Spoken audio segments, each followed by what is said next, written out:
추석날 재벌 할머니 강혜숙은 10년째 혼자 아들의 묘 앞에 섰다. 태준아, 잘 지내고 있니? 국화를 내려놓는 순간 낯선 모자가 다가왔다. 죄송합니다. 잠시만 다녀가려고요. 젊은 여자가 조심스럽게 말했다.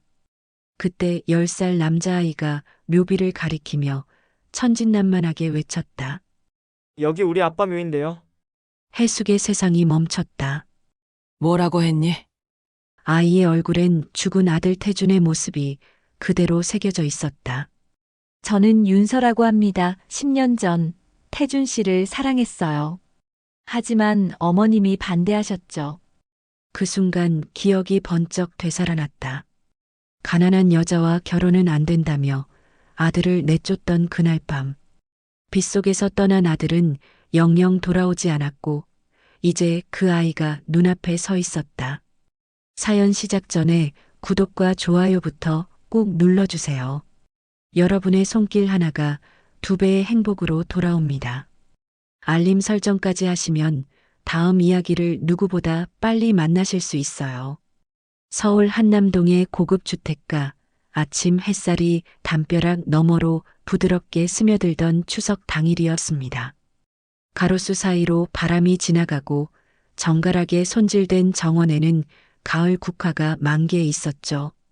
이곳은 오래전부터 재벌가의 저택들이 모여 있는 곳이었고 그 중에서도 강혜숙의 집은 가장 높은 언덕 위에 자리 잡고 있었습니다. 강혜숙, 72살. 사람들은 그를 보며 품격이라는 단어를 떠올렸어요. 회색빛 한복 차림에 가지런히 빗어넘긴 머리, 언제나 고든 자세로 걷는 모습은 나이를 무색하게 만들었습니다. 그는 평생을 원칙과 체면을 지키며 살아온 사람이었죠. 세상 사람들은 그를 성공한 재벌 일가의 데모로 알고 있었고 그 자신도 그렇게 보이길 원했습니다. 추석 아침 해숙은 거실에 차려진 제사상을 바라보고 있었어요. 조상들의 사진이 가지런히 놓여 있었고 제수 음식들이 정성스럽게 준비되어 있었습니다. 집안 사람들이 하나둘 모여들었죠. 며느리가 절을 올리고 손주들이 인사를 했습니다. 모두가 해숙을 중심으로 모였고 그는 한치의 흐트러짐도 없이 의식을 주관했어요. 올해도 조상님들께 잘 인사드렸구나. 우리 가문은 대대로 예의와 품격을 중히 여겼단다. 해숙의 목소리는 차분했지만 단호했습니다. 손주들은 고개를 끄덕이며 할머니의 말을 경청했죠. 제사가 끝나고 가족들은 음식을 나눠 먹으며 담소를 나눴어요. 웃음소리가 집안을 가득 채웠고 겉으로 보기엔 더할 나위 없이 평화로운 명절 풍경이었습니다. 하지만 해숙의 마음속 깊은 곳에는 아무도 모르는 무거운 짐이 있었어요. 그는 창밖을 바라보며 시계를 확인했습니다. 오후 2시, 이제 슬슬 준비할 시간이었죠. 해숙은 자리에서 일어나 조용히 방으로 들어갔어요. 옷장에서 검은색 코트를 꺼내 입고 흰 국화 한 다발을 들었습니다. 매년 이맘때면 반복되는 의식이었죠. 어머님, 어디 가세요? 며느리가 물었습니다. 잠깐 나갔다 올게. 혼자 갈 곳이 있어서. 해숙의 대답은 짧았어요. 더 이상 묻지 말라는 뉘앙스가 담겨 있었죠. 며느리는 더 이상 질문하지 않았습니다. 해숙은 현관을 나서며 운전기사에게 전화를 걸었어요. 하지만 곧 생각을 바꿨습니다. 오늘만큼은 혼자 가야 할 것 같았죠. 됐어. 내가 직접 운전할게. 해숙은 차고에서 검은색 세단을 꺼내 운전석에 앉았습니다. 핸들을 잡은 손이 미세하게 떨렸어요. 매년 이 길을 가지만 언제나 처음처럼 긴장되고 무거웠죠. 차는 한남동 저택을 벗어나 서울 외곽으로 향했습니다. 도심의 번잡함이 점점 멀어지고 한적한 국도가 이어졌어요. 창밖으론 황금빛으로 물든 들판이 지나갔습니다. 1시간쯤 달렸을까요? 해숙은 작은 언덕 위 묘지 입구에 차를 세웠습니다. 경기도 외곽의 조용한 곳이었죠. 이곳은 유명 인사들의 묘역도 화려한 장식도 없는 소박한 공동묘지였어요. 해숙은 국화 다발을 들고 천천히 언덕을 올라갔습니다. 발걸음 하나하나가 무겁게 느껴졌죠. 묘지는 언덕 중턱에 있었어요. 주변엔 이름 모를 잡풀들이 자라고 있었고 가을 바람에 흔들리는 억새풀이 쓸쓸한 소리를 냈습니다. 해숙은 익숙한 길을 따라 걸었죠. 그리고 마침내 작은 묘비 앞에 멈춰 섰습니다. 묘비는 단순했어요. 화려한 장식도 긴 문구도 없었죠. 그저 한 줄의 글씨만이 새겨져 있었습니다. 강태준, 아들, 42세. 해숙은 무릎을 꿇고 앉아 국화를 내려놓았습니다. 손으로 묘비의 먼지를 조심스럽게 닦아냈죠. 차가운 돌의 감촉이 손끝에 전해졌어요. 그는 한참 동안 아무 말도 하지 못했습니다. 그저 묘비를 바라보며 숨을 고를 뿐이었죠. 태준아. 해숙의 입에서 아들의 이름이 새어나왔습니다. 목소리는 떨리고 있었어요. 집에서 보여주던 단호하고 당당한 모습은 온데간데 없었죠. 이곳에서만큼은 그도 그저 아들을 잃은 평범한 어머니일 뿐이었습니다. 오늘은 내 생일이구나. 43번째 생일. 벌써 10년이 흘렀네. 바람이 불어와 해숙의 머리카락을 흩날렸습니다. 가을 하늘은 높고 맑았지만 해숙의 마음은 어느 때보다 무거웠어요. 그는 묘비를 쓰다듬으며 중얼거렸죠. 엄마가 잘못했어. 엄마가 내 인생을 망쳤어. 해숙의 눈가에 눈물이 맺혔습니다. 하지만 울음을 터뜨리진 않았어요. 10년 동안 그래왔듯이 이곳에서조차 감정을 억눌렀죠. 울면 안 된다고 스스로를 다독였습니다. 체면을 잃으면 안 된다고 되뇌었어요. 해숙은 핸드백에서 작은 수첩을 꺼냈습니다. 낡고 오래된 수첩이었죠. 거기엔 태준의 어린 시절 사진 한 장이 끼워져 있었어요. 환하게 웃고 있는 소년의 모습. 해숙은 그 사진을 꺼내 묘비 위에 올려놓았습니다. 너는 참 착한 아이였어.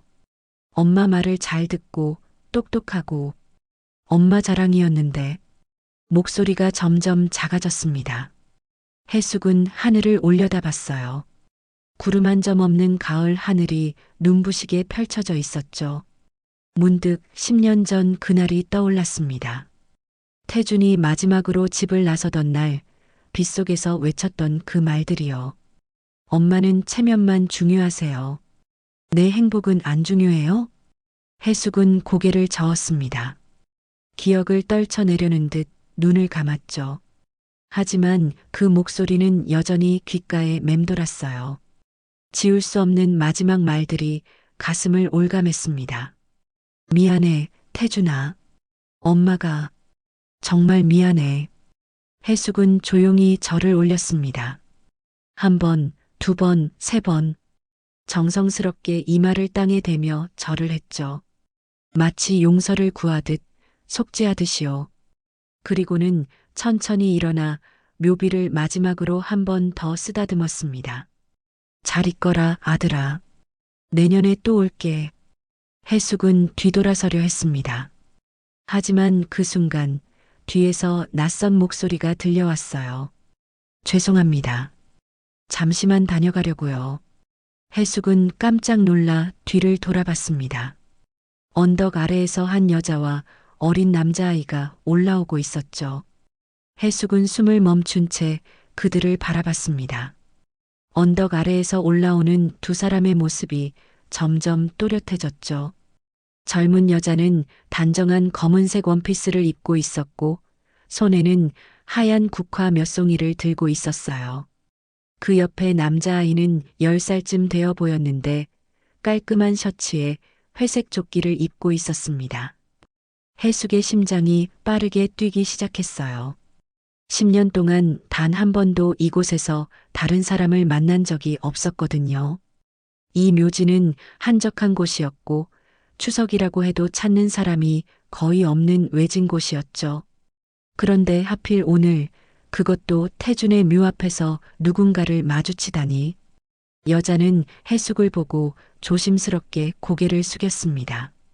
예의 바른 태도였죠. 하지만 해숙은 대답 대신 굳은 표정으로 서 있을 뿐이었어요. 어색한 침묵이 흘렀습니다. 바람이 불어와 억새풀을 흔들었고 멀리서 까마귀 울음소리가 들려왔죠. 죄송합니다. 저희도 잠깐만 다녀가려고요. 여자가 다시 한번 말했습니다. 목소리는 부드러웠지만 어딘가 떨리고 있었어요. 해숙은 여자의 얼굴을 자세히 들여다봤습니다. 35쯤 되어 보이는 나이, 화장기 없는 얼굴이었지만 단정하고 차분한 인상이었죠. 눈가에는 피곤함이 묻어 있었고 손은 거칠어 보였습니다. 해숙은 잠시 망설이다가 입을 열었어요. 괜찮습니다. 여기는 제 아들 묘니까요. 그 말을 하는 순간 해숙 스스로도 목소리가 떨리는 걸 느꼈습니다. 제 아들이라는 단어를 다른 사람 앞에서 말한 건 10년 만이었죠. 집에서는 태준의 이름조차 입에 올리지 않았으니까요. 가족들은 태준이 해외에서 사고로 죽었다고만 알고 있었고 묘가 어디 있는지도 몰랐습니다. 여자는 해숙의 말을 듣고 눈을 크게 떴어요. 뭔가 말하려는 듯 입술을 달싹였지만 곧 조용히 고개를 숙였습니다. 그런데 바로 그 순간이었죠. 여자 옆에 서 있던 남자아이가 묘비를 가리키며 말했습니다. 여기 우리 아빠 묘인데요. 세상이 멈춘 것 같았어요.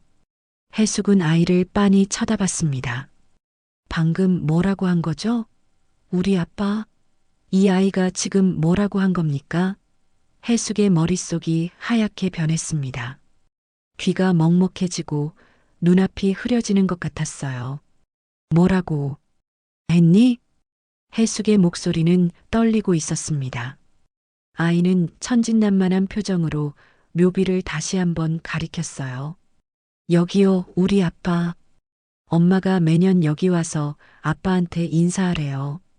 아이의 말은 명료했습니다. 조금의 망설임도 거짓도 없는 목소리였죠. 해숙은 비틀거리며 한 걸음 뒤로 물러섰어요. 다리에 힘이 풀리는 것 같았습니다. 이게 무슨 일인가요? 대체 무슨 일이 벌어지고 있는 겁니까? 지호야, 조용히 해. 여자가 황급히 아이의 손을 잡았습니다. 목소리에는 당황함이 역력했죠. 하지만 이미 늦었어요. 해숙은 여자를 똑바로 쳐다봤습니다. 눈빛이 날카로워졌죠. 당신은 누구요? 해숙의 질문은 차갑게 들렸습니다. 하지만 그건 분노가 아니라 두려움 때문이었어요. 알고 싶지 않은 진실이 곧 드러날 것 같은 공포 말이죠. 여자는 한참 동안 대답하지 못했습니다. 그저 국화를 든 손을 꽉 쥐고 있을 뿐이었죠. 저는 윤서라고 합니다. 여자가 조심스럽게 입을 열었어요. 목소리는 작았지만 또렷했습니다. 그리고 이 아이는 제 아들 지호예요. 10살입니다. 해숙은 아이를 다시 쳐다봤습니다. 이번엔 더 자세히, 더 천천히 들여다봤죠. 그리고 숨이 막혔어요. 아이의 눈, 코, 인매. 그 모든 것이 태준을 닮아 있었습니다. 특히 눈. 조금 처진 듯한 눈매와 웃을 때 살짝 올라가는 입꼬리. 그건 분명 태준의 얼굴이었어요. 아니, 이럴 수가. 해숙은 중얼거렸습니다. 손이 떨려서 핸드백을 제대로 잡을 수가 없었죠. 윤서는 해숙의 반응을 조심스럽게 살폈습니다. 그리고 천천히 아주 조심스럽게 말을 이었어요. 어머님, 맞으시죠? 강태준 씨 어머님이시죠? 그 말에 해숙은 고개를 돌렸습니다. 어머님, 10년 만에 듣는 그 호칭. 태준이 죽고 나서 아무도 해숙을 그렇게 부르지 않았어요. 며느리는 어머님이라고 부르지만 그건 다른 의미였죠. 지금 이 여자가 하는 호칭은 태준의 어머니로서 부르는 것이었습니다. 당신이 어떻게 내 아들을 알죠? 해숙의 목소리는 점점 작아졌습니다. 이미 답을 알고 있었지만 인정하고 싶지 않았어요. 윤서는 깊은 숨을 들이쉬었습니다. 그리고 말했죠. 11년 전에 태준 씨를 만났습니다. 저는 그때 작은 카페에서 일했어요. 태준 씨는 단골 손님이었죠. 해숙은 눈을 감았습니다. 11년 전 태준이 대학원을 졸업하고 회사 생활을 시작했던 때였어요. 그때 태준은 집에 자주 오지 않았죠. 일이 바쁘다고 했었습니다. 하지만 지금 생각해보니 혹시 이 여자를 만나고 있었던 건 아닐까요? 태준 씨는 정말 좋은 분이었어요. 친절하고 따뜻하고. 윤서의 목소리가 떨렸습니다. 눈가에 눈물이 맺히기 시작했죠. 저희는 사랑했습니다. 진심으로. 해숙은 귀를 막고 싶었어요. 더 이상 듣고 싶지 않았습니다. 하지만 몸이 움직이지 않았죠. 마치 얼어붙은 것처럼 그 자리에 서 있을 수밖에 없었습니다. 그런데 태준 씨가 어머님께 저를 소개하고 싶다고 하셨을 때 윤서는 말을 잇지 못했습니다. 해숙은 눈을 떴어요. 그리고 윤서를 쳐다봤죠. 윤서의 눈에서 눈물이 흘러내렸습니다. 어머님이 반대하셨죠. 제가 가난하다고. 그 순간 해숙의 기억이 번쩍 되살아났습니다. 10년 전 그날 밤 태준이 집에 와서 말했었죠. 엄마, 제가 사랑하는 사람이 있어요. 결혼하고 싶어요. 해숙은 물었습니다. 어떤 집안 딸이냐? 태준은 망설이다가 대답했어요. 평범한 집안이에요. 카페에서 일하고 있고. 그 말을 듣는 순간 해숙은 소리쳤습니다. 안 돼. 우리 집안의 그런 신부는 받아들일 수 없어. 해숙은 비틀거렸습니다. 지호가 황급히 해숙을 붙잡았어요. 할머니, 괜찮으세요? 아이의 작은 손이 해숙의 팔을 잡았습니다. 따뜻했어요. 그리고 그 손길이 너무나 익숙했죠. 마치 어린 태준이 해숙의 손을 잡던 그 느낌처럼. 해숙은 아이를 내려다봤습니다. 지호는 걱정스러운 눈으로 해숙을 올려다보고 있었어요. 그 눈빛에서 해숙은 태준을 봤습니다. 어린 시절 엄마를 걱정하던 태준의 그 눈빛을. 할머니, 왜 우세요? 지호가 물었습니다. 해숙은 그제야 자신의 뺨에 눈물이 흐르고 있다는 걸 깨달았어요. 언제부터 울고 있었던 걸까요? 해숙은 손으로 눈물을 닦았습니다. 하지만 눈물은 멈추지 않았죠. 해숙은 눈물을 닦으며 고개를 돌렸습니다. 아이 앞에서 우는 모습을 보이고 싶지 않았어요. 평생을 강하게 살아온 사람이었죠. 남 앞에서 눈물을 보인 적이 거의 없었습니다. 하지만 지금은 달랐어요. 무너지는 자신을 막을 수가 없었습니다. 괜찮아. 할머니는 괜찮단다. 해숙은 억지로 미소를 지으며 지호의 머리를 쓰다듬었습니다. 아이의 머리카락은 부드러웠어요. 손끝에 전해지는 그 감촉이 낯설면서도 그리웠죠. 태준의 어린 시절이 떠올랐습니다. 해숙도 이렇게 태준의 머리를 쓰다듬곤 했었거든요. 윤서는 조용히 서서 해숙을 바라보고 있었습니다. 말을 꺼내야 할지 그냥 떠나야 할지 망설이는 표정이었죠. 침묵이 흘렀어요. 바람만이 언덕을 스쳐 지나갔고 나뭇잎들이 바스락거리는 소리가 들렸습니다. 해숙은 천천히 무릎을 꿇고 지호와 눈높이를 맞췄어요. 아이의 얼굴을 자세히 들여다봤습니다. 태준의 눈, 태준의 코, 태준의 입술. 모든 게 아들을 닮아 있었죠. 심장이 터질 것 같았어요. 이 아이가 정말 태준의 아들이라는 사실이 믿기지 않으면서도 동시에 너무나 확실하게 느껴졌습니다. 지호라고 했지? 몇 살이니? 10살이요. 올해 초등학교 4학년이에요. 아이는 당당하게 대답했습니다. 목소리가 밝았어요. 해숙은 계산을 해봤습니다. 10살이면 태준이 죽기 1년 전쯤 태어났다는 얘기죠. 그렇다면 태준은 이 아이의 존재를 알고 있었을까요? 아니면 모르고 떠났을까요? 해숙은 윤서를 올려다봤습니다.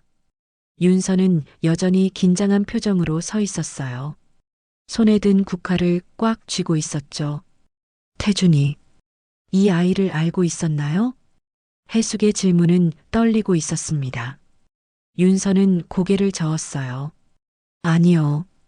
태준 씨는 제가 임신한 사실을 모르고 떠나셨어요.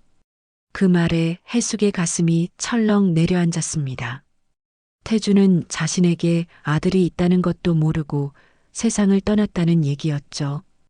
해숙은 눈을 감았어요. 10년 전 그날 밤이 또다시 떠올랐습니다. 비가 억수같이 쏟아지던 밤이었어요. 태준은 집으로 돌아와 해숙 앞에 섰습니다. 온몸이 흠뻑 젖어 있었죠. 태준은 해숙을 똑바로 쳐다보며 말했어요. 엄마, 저는 윤서를 사랑합니다. 결혼할 거예요. 해숙은 차갑게 대답했습니다. 안 된다고 했잖니. 우리 집안에 어울리지 않는 사람이야. 집안이 뭐가 중요해요? 저는 윤서가 좋아요. 엄마도 만나보시면 알 거예요. 만날 필요 없어. 나는 내가 재벌가 딸과 결혼하길 바랐어. 우리 가문의 위상을 높일 수 있는 사람 말이야. 태준의 얼굴이 일그러졌습니다. 엄마는 체면만 중요하세요? 제 행복은 안 중요해요? 내 행복을 위해서 하는 말이야. 나중에 후회할 거야. 후회하는 건 엄마일 거예요. 태준은 소리쳤습니다. 그리고는 집을 뛰쳐나갔죠. 해숙은 뒤따라가지 않았어요. 돌아올 거라고 생각했습니다. 며칠 지나면 포기하고 돌아올 거라고 믿었죠. 하지만 태준은 돌아오지 않았습니다. 일주일 뒤 경찰에게서 전화가 왔어요. 태준이 교통사고로 사망했다는 소식이었죠. 빗길에서 차가 미끄러졌다고 했습니다. 현장에서 즉사했다고 했어요. 해숙은 장례식장에서 아들의 차갑게 식은 손을 잡았습니다. 그제야 후회가 밀려왔죠. 왜 그렇게 매정하게 굴었을까요? 왜 아들의 행복보다 체면을 먼저 생각했을까요? 하지만 이미 늦었어요. 태준은 영영 돌아오지 않았습니다. 해숙은 눈을 떴습니다. 윤서가 조용히 말을 이었어요. 장례식에 가고 싶었어요. 하지만 갈 수 없었어요. 어머님께서 저를 원하지 않으실 거라는 걸 알았거든요. 윤서의 목소리는 담담했지만 그 안에는 깊은 슬픔이 묻어 있었습니다. 그리고 그때 이미 임신 석 달이었어요. 배가 불러오고 있었죠. 태준 씨한테 말하려고 했었는데 그 전에 사고가 났어요. 해숙은 가슴을 움켜쥐었습니다. 숨이 막히는 것 같았어요. 태준이 만약 이 사실을 알았다면 어땠을까요? 아이가 있다는 걸 알았다면 더 조심해서 운전하지 않았을까요? 아니면 애초에 집을 나가지 않았을까요? 그래서 혼자 아이를 낳았나요? 네. 부모님은 낳지 말라고 하셨어요. 혼자 키우기 힘들 거라고.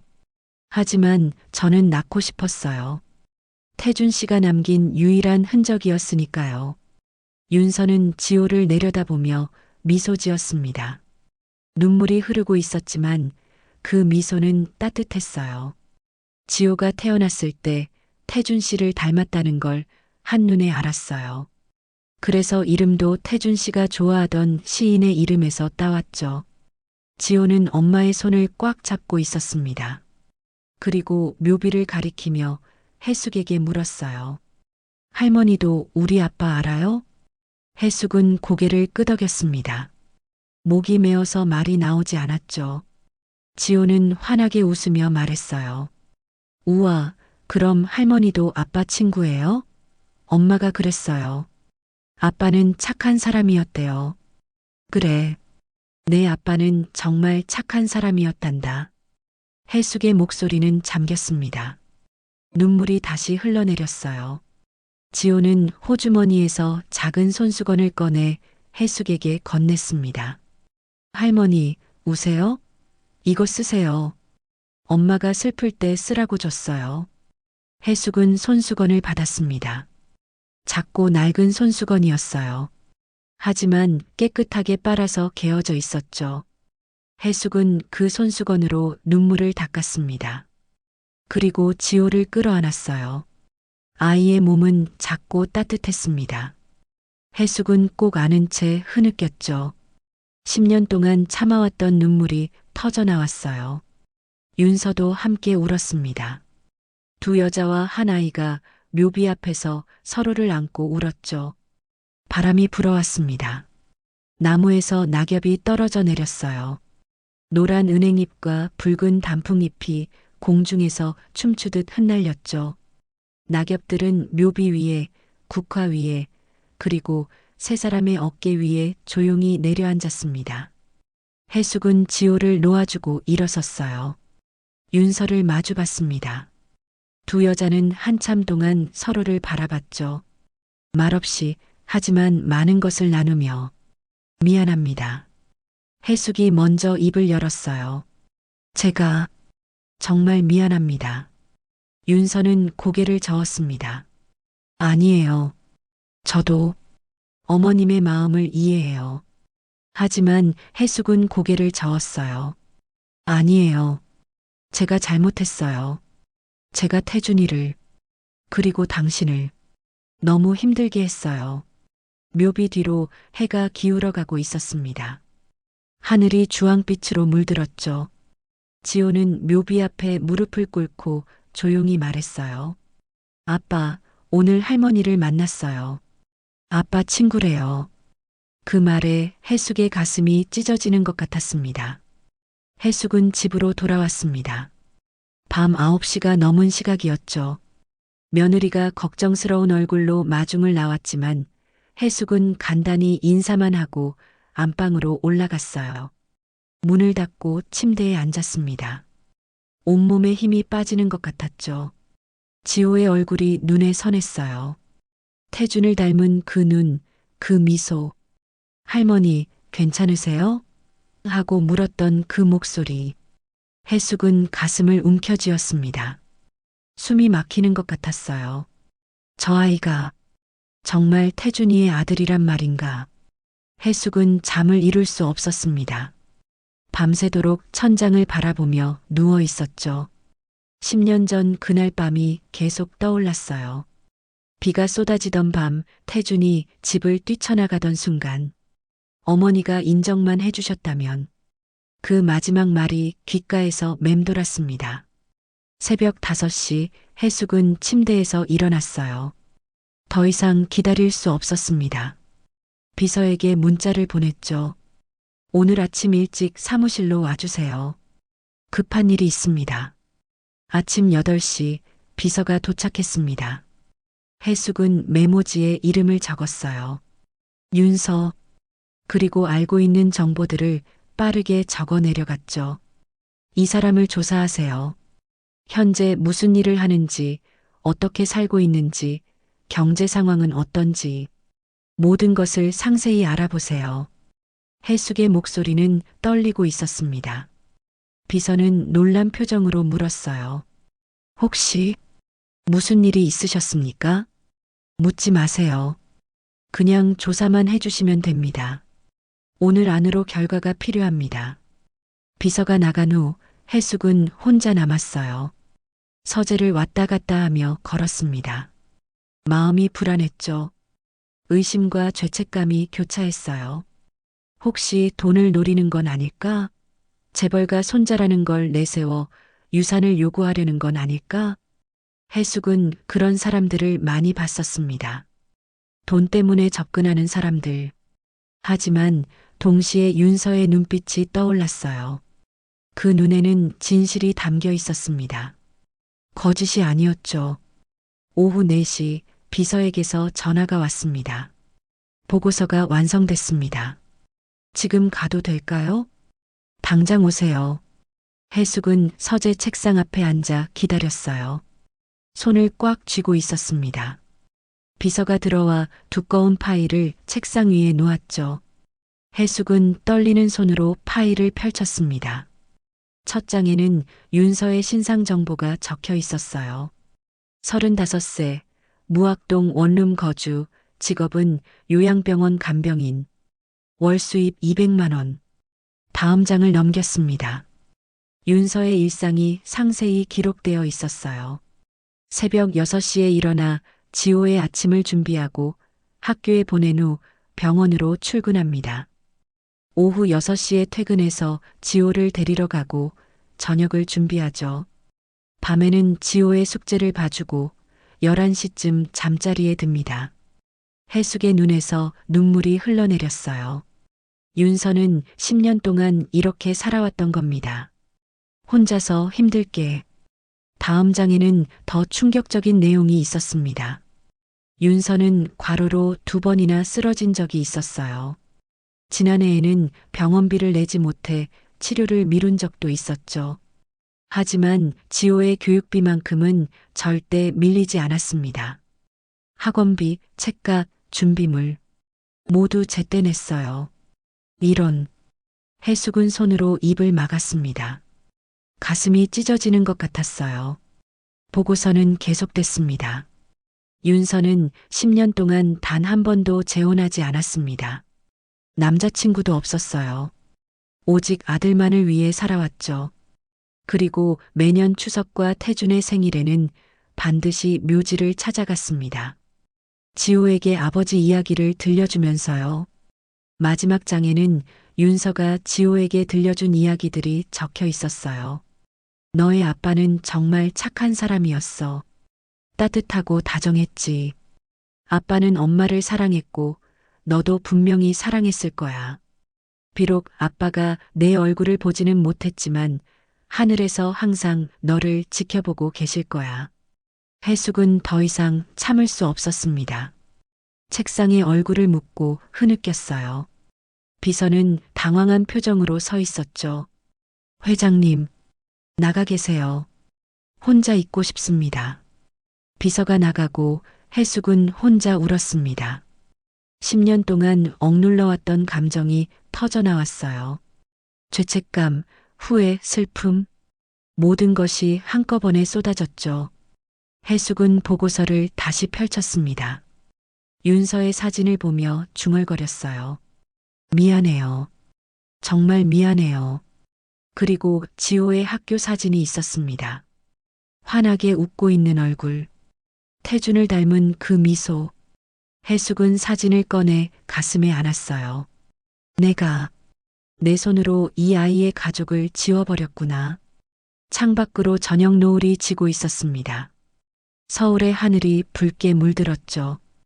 해숙은 창가에 서서 하늘을 바라봤어요. 태준이 그리웠습니다. 아들에게 용서를 구하고 싶었죠. 그때 핸드백에서 휴대전화 진동이 울렸습니다. 알 수 없는 번호였어요. 해숙은 전화를 받았습니다. 여보세요? 혹시 강혜숙 어머님이신가요? 윤서의 목소리였습니다. 해숙은 깜짝 놀랐어요. 윤서 씨? 어떻게? 어제 명함을 두고 가셨더라고요. 그래서 전화드렸습니다. 해숙은 핸드백을 뒤졌어요. 명함 케이스가 없었습니다. 어제 묘지에 떨어뜨렸나 봐요. 사실은 말씀드릴 게 있어서요. 윤서의 목소리가 떨렸습니다. 제가 오늘 병원에서 쓰러졌어요. 과로래요. 지호가 혼자 있는데 혹시 정말 죄송하지만 전화가 끊겼습니다. 해숙은 다시 전화를 걸었지만 받지 않았어요. 해숙은 비서를 불렀습니다. 윤서 씨가 어느 병원에 있는지 당장 알아보세요. 해숙의 목소리는 절박했습니다. 10분 후 비서가 달려왔어요. 무학동 성심병원입니다. 해숙은 코트를 걸치고 집을 뛰쳐나갔습니다. 운전기사에게 소리쳤죠. 당장 무학동 성심병원으로 가요. 빨리. 차는 밤거리를 달렸습니다. 해숙의 심장은 미친 듯이 뛰고 있었어요. 늦으면 안 됩니다. 이번에는 절대 늦으면 안 돼요. 차는 밤거리를 질주했습니다. 해숙은 조수석에 앉아 손을 꽉 쥐고 있었어요. 제발, 제발 무사하기를. 심장이 터질 듯 뛰었습니다. 병원에 도착하자마자 해숙은 응급실로 뛰어갔어요. 3층 입원실 305호 복도를 달렸습니다. 그리고 병실 문 앞에서 멈춰섰죠. 작은 아이가 바닥에 웅크리고 앉아 있었습니다. 지호였어요. 무릎을 안고 고개를 숙인 채 흐느끼고 있었죠. 어깨가 작게 떨렸습니다. 지호야. 지호는 고개를 들었어요. 눈이 퉁퉁 부어 있었습니다. 눈물과 콧물로 범벅이 된 얼굴이었죠. 할머니. 아이는 해숙을 보자마자 울음을 터뜨렸습니다. 해숙은 무릎을 꿇고 아이를 끌어안았어요. 지호는 해숙의 품에 안겨 목 놓아 울었죠. 엄마가 안 깨어나요. 죽는 거 아니죠? 괜찮아. 엄마는 괜찮을 거야. 해숙은 떨리는 목소리로 말했습니다. 하지만 해숙 자신도 확신할 수 없었어요. 병실 문을 밀고 들어갔습니다. 윤서가 침대에 누워 있었어요. 창백한 얼굴, 감긴 눈. 산소 마스크를 쓰고 있었고 링거가 연결되어 있었죠. 해숙은 침대로 다가가 윤서의 손을 잡았습니다. 뼈만 앙상하게 남은 차가운 손이었어요. 윤서 씨. 대답이 없었습니다. 의사가 들어왔어요. 보호자이십니까? 네. 환자분 상태가 심각합니다. 극심한 과로와 영양실조예요. 최소 2주는 입원해야 하고 계속 이렇게 무리하시면. 의사는 말을 흐렸습니다. 하지만 해숙은 알 수 있었어요. 위험하다는 뜻이었죠. 치료비는 제가 전액 부담하겠습니다. 최고의 치료를 해주세요. 특실로 옮기고 필요한 검사는 모두 해주세요. 해숙의 목소리는 단호했습니다. 의사는 놀란 표정으로 고개를 끄덕였어요.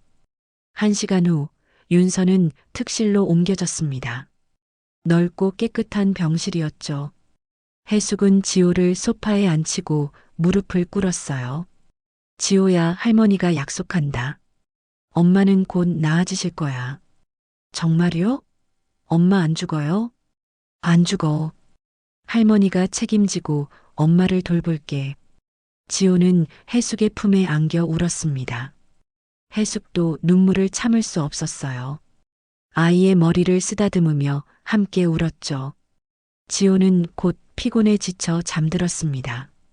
해숙은 아이에게 담요를 덮어주고 윤서의 침대 곁으로 갔어요. 의자를 끌어당겨 앉아 윤서의 손을 잡았습니다. 윤서 씨, 들리나요? 고요했습니다. 심전도 기계의 규칙적인 신호음만 들렸죠. 미안해요. 10년 전에 제가 잘못했어요. 태준이와 당신의 사랑을 막은 건 저였어요. 해숙의 목소리가 떨렸습니다. 체면만 생각했어요. 가문의 위신만 중요하게 여겼죠. 그래서 아들을 잃었어요. 그리고 당신과 지호를 이렇게 힘들게 만들었어요. 눈물이 뺨을 타고 흘러내렸습니다. 평생을 위선으로 살았어요. 원칙과 품격을 말하면서 정작 가장 소중한 걸 지키지 못했어요. 제 아들의 행복을요. 해숙은 윤서의 손을 두 손으로 감싸쥐었어요. 이제라도 제가 할 수 있는 건 당신과 지호 곁을 지키는 거예요. 제발 깨어나세요. 아직 늦지 않았어요. 밤은 깊어갔습니다. 해숙은 윤서의 손을 놓지 않았어요. 밤새도록 곁을 지켰죠. 때때로 지호를 확인하고 담요를 덮어주고 다시 윤서 곁으로 돌아왔습니다. 새벽 5시 윤서의 손가락이 움직였어요. 해숙은 깜짝 놀라 일어났습니다. 윤서 씨? 윤서의 눈꺼풀이 떨렸습니다. 천천히 눈이 떠졌어요. 초점 없는 눈동자가 해숙을 향했죠. 어머님? 목소리는 약하고 거칠었습니다. 하지만 깨어났어요. 해숙은 윤서의 손을 꽉 쥐었습니다. 네, 저예요. 깨어나셨군요. 윤서는 천천히 주변을 둘러봤어요. 그리고 급하게 물었습니다. 지호는, 우리 지호는 여기 있어요. 잠들어 있어요. 걱정 마세요. 윤서는 소파에 누워 자는 지호를 봤습니다. 눈에서 눈물이 흘러내렸어요. 안도의 눈물이었죠. 다행이다. 정말 다행이에요. 윤서 씨. 해숙이 조용히 불렀습니다. 윤서는 해숙을 쳐다봤어요. 미안해요. 제가 패를 끼쳐서. 아니에요. 해숙은 고개를 저었습니다. 목소리가 떨렸어요.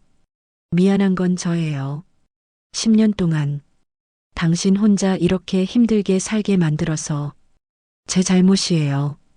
윤서는 고개를 저으려 했지만 힘이 없었어요. 해숙은 윤서의 손을 꽉 잡았습니다. 이제라도 제가 당신과 지호를 돌보게 해주세요. 제발. 해숙의 눈에서 눈물이 떨어졌습니다. 윤서의 손 위로 떨어진 눈물이 번졌죠. 제가 잃어버린 가족을 되찾고 싶어요. 태준이가 사랑했던 사람, 태준이의 아들. 제발 기회를 주세요. 윤서도 눈물을 흘렸습니다. 두 여자는 손을 맞잡고 함께 울었어요. 그때 지호가 잠에서 깨어났습니다. 눈을 비비며 일어난 아이는 침대를 봤죠. 엄마. 지호는 소파에서 뛰어내려 침대로 달려갔어요. 윤서는 약한 미소를 지으며 손을 뻗었습니다. 지호야. 미안해. 엄마 살아났어요. 할머니가 엄마 살렸어요. 지호는 윤서의 손을 잡고 울었습니다. 해숙은 두 모자를 바라보며 조용히 미소 지었어요. 처음으로 진짜 미소였습니다. 창밖으로 새벽빛이 밝아오고 있었습니다. 긴 밤이 지나고 새로운 아침이 오고 있었어요. 사흘이 지났습니다. 윤서는 많이 회복되었어요. 얼굴에 혈색이 돌아오기 시작했고 스스로 앉아서 죽을 먹을 수 있게 됐죠. 해숙은 매일 병원에 왔습니다. 아침 일찍 도착해서 저녁 늦게까지 병실을 지켰어요. 지호는 학교를 마치면 곧장 병원으로 달려왔습니다. 해숙이 보낸 운전기사가 매일 데려다 주었죠. 아이는 엄마 곁에 앉아 학교에서 있었던 일을 신나게 이야기했어요. 엄마, 오늘 받아쓰기에서 100점 맞았어요. 정말? 우리 지호 대단한데? 윤서는 아들의 머리를 쓰다듬으며 미소 지었습니다. 해숙은 조금 떨어진 곳에 앉아 그 모습을 바라봤어요. 가슴이 따뜻해졌습니다. 동시에 아팠죠. 태준도 이런 가정을 꿈꿨을 텐데 자신 때문에 모든 게 무너졌어요. 저녁이 되면 지호는 해숙의 무릎에 기대어 잠들곤 했습니다. 해숙은 아이의 머리를 쓰다듬으며 윤서와 조용히 대화를 나눴어요. 처음에는 어색했습니다. 무슨 말을 해야 할지 몰랐죠. 하지만 시간이 지나며 조금씩 마음이 열렸어요. 나흘째 되는 날 저녁이었습니다. 지호가 잠든 후 두 여자는 마주 앉았어요. 창밖으로 서울의 야경이 반짝이고 있었죠. 한참 동안 침묵이 흘렀습니다. 윤서가 먼저 입을 열었어요. 어머님 왜 저희를 도와주시는 거예요? 목소리는 조심스러웠습니다. 해숙은 창밖을 바라보며 대답했어요. 속죄하려고요. 제 잘못을 조금이라도 갚으려고요. 잘못이라니요. 10년 전 제가 당신과 태준이를 갈라놓았잖아요. 제 고집 때문에, 제 자존심 때문에. 해숙의 목소리가 떨렸습니다. 만약 그때 제가 인정했더라면 태준이는 살아있었을 거예요. 당신과 결혼해서 지호와 함께 행복하게 살았겠죠. 윤서는 고개를 저었어요. 아니에요. 사고는 누구의 잘못도 아니에요. 아니에요. 해숙은 단호하게 말했습니다. 제 잘못이에요. 태준이가 집을 나간 건 저 때문이었어요. 빗속에서 운전한 것도 정신없이 달린 것도 모두 제가 만든 상황이었죠. 눈물이 흘러내렸습니다. 해숙은 손으로 얼굴을 가렸어요. 평생을 체면을 지키며 살았어요. 원칙과 품격을 말하면서요. 하지만 정작 가장 중요한 걸 지키지 못했어요. 제 아들의 행복을. 윤서도 눈물을 흘렸습니다. 침대에서 일어나 해숙 곁으로 갔어요. 비틀거리는 발걸음이었지만 해숙의 손을 잡았죠. 어머님. 윤서의 목소리는 따뜻했습니다. 저도 어머님을 원망했어요. 10년 동안 혼자 아이를 키우면서 힘들 때마다 생각했죠. 왜 우리 사랑을 인정해주지 않으셨을까? 왜 태준 씨를 혼자 보내셨을까? 해숙은 고개를 숙였습니다. 윤서는 계속 말을 이었어요. 하지만 지호를 키우면서 알게 됐어요. 부모의 마음이 어떤 건지, 자식을 위해서라면 무엇이든 하고 싶은 마음, 최선이라고 믿는 길로 인도하고 싶은 마음. 윤서는 해숙의 손을 두 손으로 감싸쥐었어요. 어머님도 그러셨던 거죠. 태준 씨를 위해 최선이라고 믿으셨던 거예요. 잘못된 선택이었지만 악의는 없었어요. 윤서 씨, 이제 그만 자책하세요. 태준 씨도 원하지 않으실 거예요. 해숙은 윤서를 끌어안았습니다. 두 여자는 서로를 안고 울었어요. 10년 동안 쌓인 슬픔과 원망과 그리움이 눈물로 흘러나왔죠. 한참 후 해숙이 물었습니다. 태준이는 어떤 사람이었나요? 당신에게는 어떤 사람이었어요? 윤서는 미소 지었어요. 눈물이 글썽이는 얼굴이었지만 미소는 따뜻했습니다. 저에게 태준 씨는 빛 같은 사람이었어요. 저는 그냥 평범한 카페 알바생이었죠. 꿈도 없고 미래도 불확실했어요. 그런데 태준 씨가 말했어요. 당신은 특별한 사람이라고. 당신의 웃음이 좋다고. 윤서의 목소리는 부드러웠습니다. 태준 씨는 항상 저를 존중해줬어요. 제 말을 귀 기울여 들어줬고 제 꿈을 응원해줬죠. 처음으로 누군가에게 소중한 사람이 된 기분이었어요. 해숙은 조용히 들었습니다. 윤서가 말하는 태준은 해숙이 알던 아들과는 조금 달랐어요. 집에서 태준은 과묵했습니다. 말이 없고 감정 표현도 서툴렀죠. 하지만 윤서 앞에서는 달랐나 봐요. 어머님 태준 씨는 어머님을 정말 사랑했어요. 윤서가 말했습니다. 자주 어머님 이야기를 했어요. 어머님이 얼마나 강한 분인지, 얼마나 대단한 분인지 존경한다고 했어요. 해숙은 가슴이 미어졌습니다. 그러면서도 힘들어했어요. 어머님의 기대에 부응해야 한다는 부담감, 완벽해야 한다는 압박감. 태준 씨는 그게 너무 무거웠대요. 윤서의 말에 해숙은 깨달았어요. 자신이 아들에게 얼마나 큰 짐을 지웠는지, 사랑한다는 이름으로 얼마나 많은 것을 요구했는지. 저를 만났을 때 태준 씨는 말했어요. 처음으로 자기 자신이 된 것 같다고. 누군가의 아들이 아니라 그냥 강태준이라는 한 사람으로 사랑받는다고. 윤서는 눈물을 닦았어요. 그래서 더 지키고 싶었어요. 태준 씨의 그 행복을. 그런데 미안해요. 해숙이 중얼거렸습니다. 제가 그 행복을 빼앗았네요. 아니에요. 윤서는 고개를 저었습니다.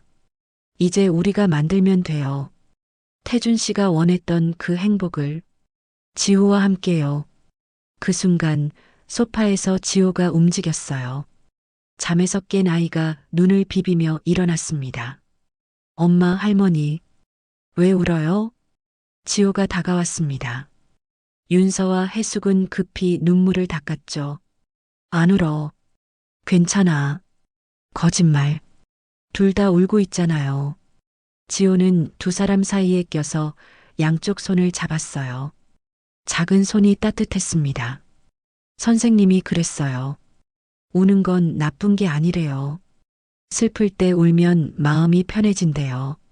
지호는 해숙을 올려다보며 말했어요. 할머니, 다음 추석에도 우리 같이 가요. 아빠 묘지예요. 아빠가 좋아할 거예요. 해숙은 아이를 끌어안았습니다. 지호도 해숙을 꽉 껴안았어요. 그래, 같이 가자. 우리 셋이서. 윤서도 두 사람을 안았습니다. 셋은 서로를 꼭 껴안고 있었어요. 창밖으로 달빛이 비쳐들었고 병실은 따뜻한 온기로 가득 찼죠. 용서는 쉽지 않았습니다. 상처는 깊었고 시간은 많이 흘렀어요. 하지만 지금 이 순간 세 사람은 새로운 시작의 문턱에 서 있었습니다. 일주일 후 윤서는 퇴원했습니다. 해숙은 윤서와 지호를 한남동 저택으로 데려가려 했지만 윤서는 정중히 거절했어요. 어머님, 감사하지만 저희 집으로 돌아가고 싶어요. 지호도 익숙한 곳이 편할 거예요. 해숙은 아쉬웠지만 윤서의 뜻을 존중했습니다. 대신 매일 윤서의 집을 방문했어요. 음식을 직접 만들어 가져가고 지호의 학교 준비를 도왔죠. 처음에는 서툴렀습니다. 해숙은 평생 남에게 시켜서 살았던 사람이었어요. 요리도 제대로 해본 적이 없었죠. 하지만 배웠습니다. 유튜브를 보며 김치찌개 끓이는 법을 익히고 지호가 좋아하는 계란말이 만드는 법을 배웠어요. 할머니, 이거 할머니가 만든 거예요? 그래. 할머니가 처음 만들어 본 건데 맛있니? 네. 엄청 맛있어요. 지호는 환하게 웃으며 밥을 먹었습니다. 해숙은 그 모습을 보며 행복했어요. 처음으로 느끼는 감정이었죠. 누군가를 위해 무언가를 한다는 것. 그것이 이렇게 따뜻한 일인 줄 몰랐습니다. 추석이 다가왔습니다. 1년 전 그날처럼 가을 하늘은 높고 맑았어요. 해숙은 아침 일찍 윤서의 집으로 갔습니다. 손에는 하얀 국화 다발을 들고 있었죠. 준비됐어요? 네, 어머님. 윤서와 지호도 준비를 마친 상태였습니다. 세 사람은 차에 올라 묘지로 향했어요. 1년 전 해숙이 혼자 운전해서 갔던 그 길을 다시 가는 거였죠. 차 안은 조용했습니다. 하지만 어색하지 않았어요. 편안한 침묵이었죠. 지호는 창밖을 바라보며 신이 나 있었습니다. 할머니, 아빠한테 제가 받아쓰기 100점 맞은 거 자랑해도 돼요? 그럼. 아빠가 정말 자랑스러워 하실 거야. 1시간쯤 달렸을까요? 익숙한 언덕이 보였습니다. 해숙은 천천히 차를 세웠어요. 1년 전 그 자리였죠. 세 사람은 차에서 내렸습니다. 지호가 먼저 언덕을 올라가기 시작했어요. 해숙과 윤서는 나란히 걸었습니다. 발걸음은 느렸지만 마음은 가벼웠어요. 묘지에 도착했습니다. 태준의 묘비가 햇살을 받아 반짝이고 있었어요. 해숙은 국화를 내려놓고 무릎을 꿇었습니다. 윤서와 지호도 옆에 앉았죠. 한참 동안 아무 말도 하지 않았습니다. 바람만이 억새풀을 흔들며 지나갔어요. 해숙은 묘비를 쓰다듬으며 조용히 입을 열었습니다. 태준아, 엄마야. 목소리는 떨리고 있었어요. 1년 만이구나. 아니, 사실 매년 왔지. 하지만 이번엔 혼자 온 게 아니야. 해숙은 윤서를 바라봤습니다. 윤서는 고개를 끄덕이며 미소 지었어요. 해숙은 다시 묘비를 향해 말했죠. 이제야 가족을 데리고 왔어. 내가 그토록 사랑했던 사람. 내가 그토록 원하던. 진짜 가족 말이야. 눈물이 흘러내렸습니다. 해숙은 울면서도 계속 말을 이었어요. 미안해, 태준아. 엄마가 10년 전에 너를 막았어. 내 행복을 빼앗았지. 엄마의 고집 때문에, 엄마의 자존심 때문에. 지호가 해숙의 손을 잡았습니다. 작고 따뜻한 손이었어요. 하지만 이제 엄마가 깨달았어. 내가 옳았다는 걸, 사랑이 가장 중요하다는 걸, 체면이나 가문보다 훨씬 더 소중한 거라는 걸. 윤서도 눈물을 흘렸습니다. 해숙의 손을 잡았어요. 세 사람의 손이 하나로 이어졌죠. 태준아, 내 아들이야. 지호, 10살이야. 너를 많이 닮았어. 착하고 똑똑하고 따뜻한 아이지. 지호는 묘비 앞으로 다가갔습니다. 작은 손으로 묘비를 만지며 말했어요. 아빠, 저예요. 지호예요. 엄마가 아빠 이야기 많이 해줬어요. 아빠는 착한 사람이었대요. 아이의 목소리는 맑았습니다. 저 요즘 공부 열심히 해요. 엄마 힘들게 하지 않으려고요. 그리고 할머니도 생겼어요. 할머니가 저랑 엄마 많이 도와주세요. 지호는 해숙을 돌아보며 웃었어요. 해숙은 아이를 끌어안았습니다. 태준아, 엄마가 약속할게. 윤서와 지호를 평생 지킬게. 내가 하지 못한 일을 엄마가 할게. 이 아이들을 행복하게 만들어줄게. 윤서가 묘비 앞으로 왔습니다. 국화 한 송이를 올려놓으며 속삭였어요. 태준 씨, 저예요. 10년 만에 어머님과 함께 왔어요. 놀랐죠? 저도 놀랐어요. 윤서는 미소 지었습니다. 당신이 원하던 가족이에요. 저와 어머님, 그리고 우리 지호. 이제 우리는 진짜 가족이 될 거예요. 세 사람은 나란히 앉아 묘비를 바라봤습니다. 햇살이 따스하게 내려쬐었어요. 하늘에서는 새들이 날아가고 있었고 멀리서 풀벌레 소리가 들렸죠. 할머니, 아빠가 보고 계실까요? 지호가 물었습니다. 해숙은 하늘을 올려다보며 대답했어요. 그럼 분명히 보고 계실 거야. 그리고 행복해 하실 거야. 정말요? 정말이야. 아빠는 우리를 사랑하시니까. 지호는 해숙의 품에 안겼습니다. 윤서도 두 사람을 끌어안았어요. 세 사람은 서로를 꼭 껴안고 있었죠. 묘비 뒤편으로 햇살이 비쳤습니다. 세 사람의 그림자가 땅에 드리웠어요. 긴 그림자, 중간 그림자, 작은 그림자. 세 개의 그림자가 하나로 이어져 있었습니다. 바람이 불어왔습니다. 나무에서 낙엽이 떨어져 내렸어요. 노란 은행잎과 붉은 단풍잎이 공중에서 춤추듯 흩날렸죠. 낙엽들은 묘비 위에, 국화 위에, 그리고 세 사람의 어깨 위에 조용히 내려앉았습니다. 해숙은 태준의 묘비를 마지막으로 한번 쓰다듬었어요. 이제 엄마는 혼자가 아니야, 태준아. 내가 남긴 가족이 있어. 엄마의 새로운 가족이 생겼어. 윤서가 해숙의 어깨에 머리를 기댔습니다. 지호는 두 사람의 손을 꽉 잡았어요. 세 사람은 한참 동안 그렇게 앉아 있었습니다. 해가 기울어가고 있었어요. 저녁 노을이 하늘을 물들이기 시작했죠. 주황빛과 붉은빛이 구름 사이로 번졌습니다. 이제 가볼까요? 윤서가 조용히 말했습니다.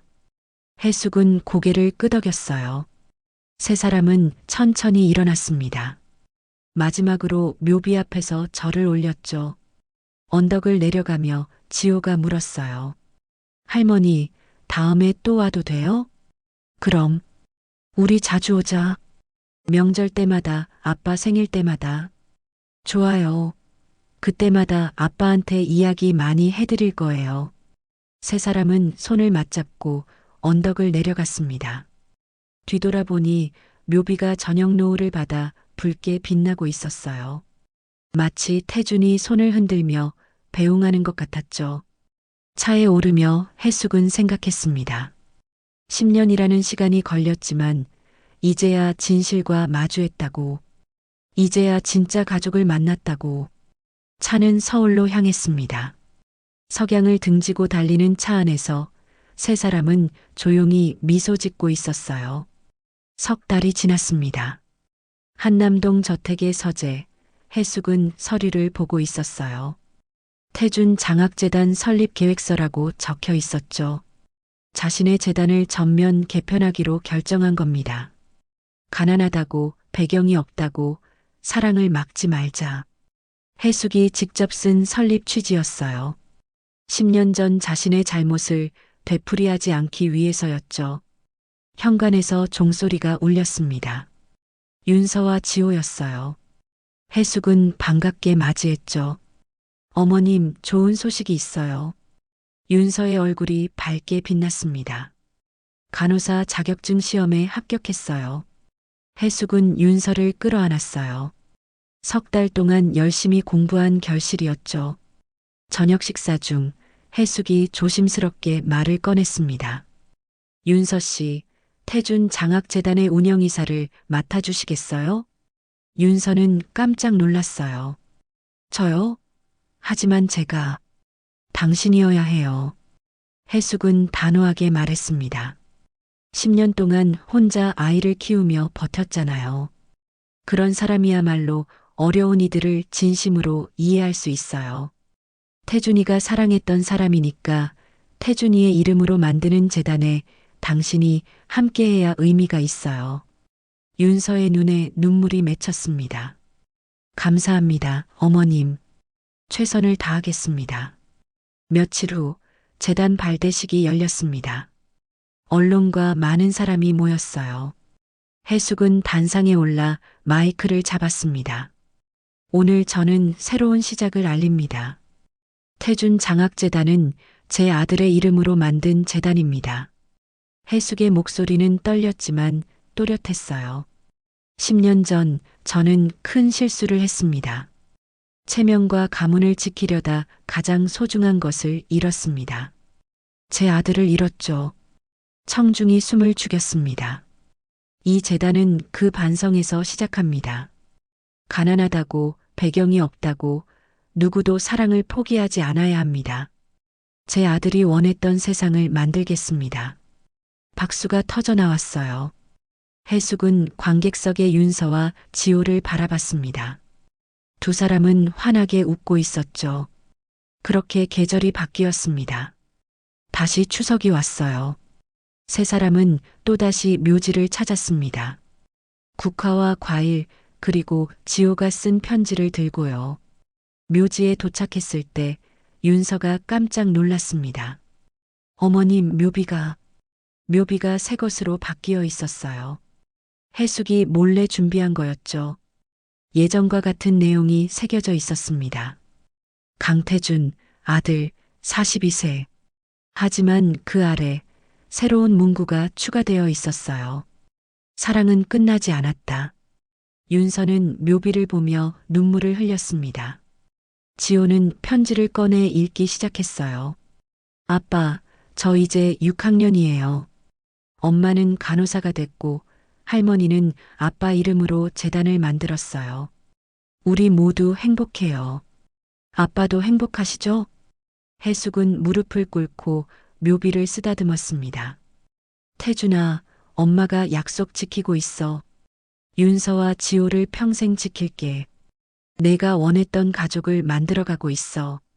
세 사람은 나란히 앉았어요. 윤서가 도시락을 꺼내며 말했습니다. 태준 씨, 오늘은 어머님이 직접 만드신 음식이에요. 처음엔 서투셨는데 이제 정말 맛있어요. 해숙은 미소 지었습니다. 태준아, 엄마가 많이 변했지? 이제는 요리도 하고 손주랑 놀아주기도 해. 내가 보면 놀랄 거야. 바람이 불어왔어요. 따스한 바람이었습니다. 벚꽃잎이 날려와 묘비 위에 내려앉았죠. 할머니, 아빠가 기뻐하시는 것 같아요. 지호가 하늘을 가리켰습니다. 구름 사이로 햇살이 쏟아져 내렸어요. 묘비가 금빛으로 빛났죠. 그래, 아빠가 우릴 보고 계셔. 해숙은 하늘을 올려다봤습니다. 문득 태준이 미소 짓는 모습이 보이는 것 같았어요. 잘했어, 엄마. 귀에 들리는 듯한 목소리였습니다. 세 사람은 손을 맞잡았어요. 해숙의 손, 윤서의 손, 지호의 손, 세 개의 손이 하나로 이어졌습니다. 우리는 가족이에요. 지호가 말했습니다. 그래, 우리는 가족이야. 해숙이 대답했어요. 윤서는 두 사람을 번갈아 보며 고개를 끄덕였죠. 햇살이 더 밝게 빛났습니다. 묘비에 새겨진 문구가 눈부시게 반짝였어요. 사랑은 끝나지 않았다. 정말이었습니다. 사랑은 끝나지 않았어요. 태준의 사랑은 윤서에게, 지호에게, 그리고 해숙에게 계속 이어지고 있었으니까요. 해가 기울 무렵 세 사람은 일어났습니다. 마지막 인사를 하고 천천히 언덕을 내려갔어요. 뒤돌아보니 묘비가 석양을 받아 붉게 물들어 있었습니다. 차에 오르며 지호가 물었어요. 할머니, 내년에도 또 오는 거죠? 그럼 매년 올 거야. 좋아요. 아빠가 좋아하실 거예요. 차는 서울로 향했습니다. 석양을 등지고 달리는 차 안에서 세 사람은 손을 맞잡고 있었어요. 따뜻하고 행복한 미소를 지으며 묘지 위로 별이 하나 떠올랐습니다. 가장 밝게 빛나는 별. 마치 태준이 세 사람을 축복하는 것 같았죠. 평생 체면과 원칙만을 지키며 살았던 강혜숙. 하지만 이제는 알았습니다. 진짜 중요한 건 사랑이라는 것을, 가족이라는 것을, 그리고 용서와 치유가 얼마나 아름다운 것인지를. 사랑은 끝나지 않았습니다. 계속되고 있었습니다. 영원히. 오늘 사연이 여러분 마음에 작은 울림이 되었길 바랍니다. 다음 이야기가 기다려지신다면 구독과 알림 설정 잊지 마시고 좋아요와 댓글로 마음을 나눠주세요. 여러분 덕분에 이 채널이 이어집니다. 감사합니다.